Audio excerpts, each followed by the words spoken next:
Friends இன்னைக்கு பீர்க்கங்கால ஒரு பஞ்சாபி ஸ்டைலில் கடி பக்கோடா செய்ய போகிறேன். இது வந்து டாப் குக்கு டூப் குக்கு இருக்கு இல்லையா, அதில் செஞ்சார் இல்லையா அந்த மாஸ்டர், அவர் மாதிரி அந்த ரெசிபி செய்ய போகிறேன். அதுக்கு ஃபஸ்ட்டு ஒரு பீர்க்கங்காய் எடுத்திருக்கேன். இதை தோலை சீவி துருவிக்கலாம். பீர்க்கங்காவை தோலை சீவி அதை துருவி வச்சாச்சு. இப்போ இதுக்கு கொஞ்சம் வெங்காயம் போட்டுக்கலாம். வெங்காயம் போட்டாச்சு. இப்போ பச்சை மிளகாய் 2 போட்டிருக்கேன். சில்லி பவுடர் 1 ஸ்பூன் போட்டுக்கிறேன். மஞ்சத்தூள் ஒரு 1/4 ஸ்பூன் போட்டுக்கிறேன். உப்பு தேவையான அளவு போட்டுக்கிறேன். கடலை மாவு ஒரு 1/2 கப் இருக்கு போட்டுக்கிறேன். ஒரு 4 டேபிள் ஸ்பூன். அப்புறம் அரிசி மாவு 2 டேபிள் ஸ்பூன் எடுத்துருக்கேன், அதையும் போட்டுக்கிறேன். இப்போ இதெல்லாத்தையும் மிக்ஸ் பண்ணிக்கலாம். இப்போ இதெல்லாம் நல்லா பிசைஞ்சாச்சு. நான் தண்ணி எதுவும் ஊற்றல, அந்த பீர்க்கங்கால இருக்க தண்ணியே சரியாயிடுச்சு. இப்போ இது ஒரு பக்கம் எடுத்துட்டு அடுத்தது ஃப்ரெண்ட்ஸ் ஒரு பவுல் எடுத்துக்கலாம். நம்ம பக்கோடாக்கு மாவு பிசைஞ்சு வச்சாச்சு. இப்போ அடுத்து ஒரு பவுலில் 1 கப் தயிர் எடுத்துக்கிறேன், அதை ஊற்றிக்கிறேன். தனியாத்தூள் போட்டுக்கிறேன். கரம் மசாலா கொஞ்சம் போட்டுக்கிறேன், ஒரு 1/2 ஸ்பூன். ஓமம் அதை கொஞ்சம் கசக்கிட்டு போட்டுக்கிறேன். அப்புறம் பார்த்தீங்கன்னா ரெட் சில்லி பவுடர் அதையும் போட்டுக்கிறேன். ஒரு 1/4 ஸ்பூன் மஞ்சள் போட்டுக்கிறேன். ஒரு 1/2 ஸ்பூன் இருக்குது, அதையும் போட்டுக்கிறேன். உப்பு தேவையான அளவு போட்டுக்கலாம், 1 ஸ்பூன் போடுறேன்.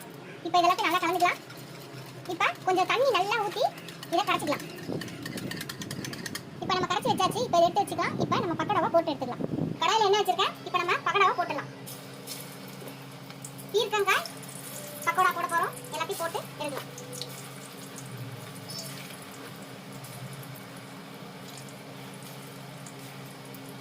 வேகட்டும். எல்லாம் வெந்துருச்சு, எடுத்துடலாம். ஒரு பிளேட்ல வச்சுக்கலாம். அடுத்தது போட்டுக்கலாம். எல்லாம் செஞ்சு வச்சாச்சு. இப்போ திருப்பி ஒரு பேன் வச்சுக்கலாம். இதில் கொஞ்சம் எண்ணெய் ஊற்றிக்கலாம். எண்ணெய் ஊற்றியாச்சு. கடுகு கொஞ்சம் போட்டுக்கலாம். சீரகம் ஒரு 1/4 ஸ்பூன், வெந்தயம், தனியா ஒரு 1/2 ஸ்பூன். இதெல்லாம் வெடிக்கட்டும். வெடிச்சிச்சு. 2 பச்சை மிளகாய் போட்டுக்கலாம். கொஞ்சம் ஆனியன் போட்டுக்கலாம். வெங்காயத்தை வதக்கிக்கலாம். கொஞ்சம் கருவேப்பிலை போட்டுக்கலாம். ஒரு 1/4 ஸ்பூன் மஞ்சள் போட்டுக்கலாம். இதெல்லாம் கொஞ்சம் வதக்கிடலாம். வெங்காயத்துக்கு மட்டும் தேவையான உப்பு போட்டுக்கலாம். இதை கொஞ்சம் வதக்கி விடலாம். வெங்காயம் சீக்கிரமா வந்துடும். வெங்காயத்துக்கும் உப்பு சேரும். வெங்காயம் வதங்கிடுச்சு. இப்போ நம்ம கரைச்சி வச்சோம் இல்லையா தயிர், இதெல்லாம் இதை வந்து ஊற்றிடலாம்.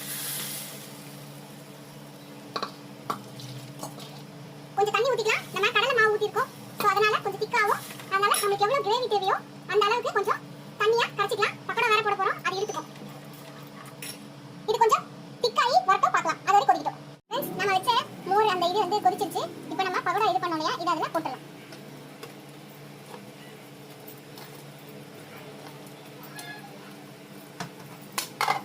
ஒரு கலக்கிடலாம். ஒரு 2 நிமிஷம் மட்டும் அதில் இதாகட்டும், அப்புறம் நிறுத்திடலாம். ஃப்ரெண்ட்ஸ் 2 நிமிஷம் இதாச்சு. இப்போ அதை இறக்கி வச்சிடலாம். ஃப்ரெண்ட்ஸ் இப்போ அதுக்கு ஒரு தாளிப்பு கொடுக்கணும். அதுக்கு கடாயில் எண்ணெய் வச்சுக்கலாம். சீரகம் ஒரு 1/2 ஸ்பூன் போட்டுக்கலாம்.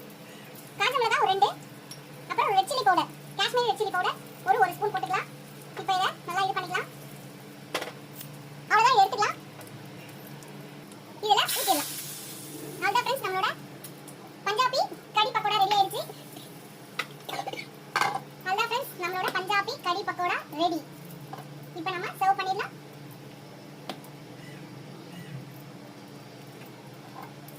ஃப்ரெண்ட்ஸ் அவ்வளோதான், நம்மளோட பக்கோடா ரெடி ஆயிடுச்சு. நீங்களும் இந்த ரெசிபியை ட்ரை பண்ணி பாருங்க. ட்ரை பண்ணி பார்த்துட்டு எப்படி இருக்குன்னு சொல்லுங்க. ஃப்ளேவர் எல்லாமே கரெக்டாக இருக்கு.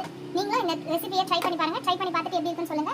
இந்த வீடியோ உங்களுக்கு பிடிச்சிருந்தா லைக் பண்ணுங்க, ஷேர் பண்ணுங்க, கமெண்ட் பண்ணுங்க. ஃபர்ஸ்ட் டைம் என் சேனலை பார்க்கணும், சப்ஸ்கிரைப் பண்ணிட்டு பாருங்க. ஃபுல் வீடியோ பாருங்க. உங்க ஃப்ரெண்ட்ஸ்க்கு அந்த சேனலை ஷேர் பண்ணி சப்ஸ்கிரைப் பண்ண சொல்லுங்க. Keep supporting my channel, keep வாட்சிங் மை ஃபுல் வீடியோஸ். நீங்க எனக்கு லைக் பண்ணி எவ்வளோ லைக் பண்ணி கமெண்ட் பண்ணி சப்ஸ்கிரைப் பண்றீங்களோ அவ்வளோ எனக்கு ஹெல்ப்ஃபுல்லாக இருக்கும், என்கரேஜிங்காக இருக்கும். Keep supporting my channel, keep வாட்சிங் மை ஃபுல் வீடியோஸ் ஃப்ரெண்ட்ஸ். இதோட அடுத்த வீடியோவில் அடுத்த ரெசிபியில் பார்க்கலாம். நீங்கள் சப்ஸ்கிரைப் பண்ண எனக்கு என்கரேஜிங்காக இருக்கும். நான் புது ரெசிபிஸ் கூட எனக்கு ஹெல்ப்ஃபுல்லாக இருக்கும் ஃப்ரெண்ட்ஸ். இதோட அடுத்த வீடியோவில் அடுத்த ரெசிபியில் பார்க்கலாம். Tata bye bye friends.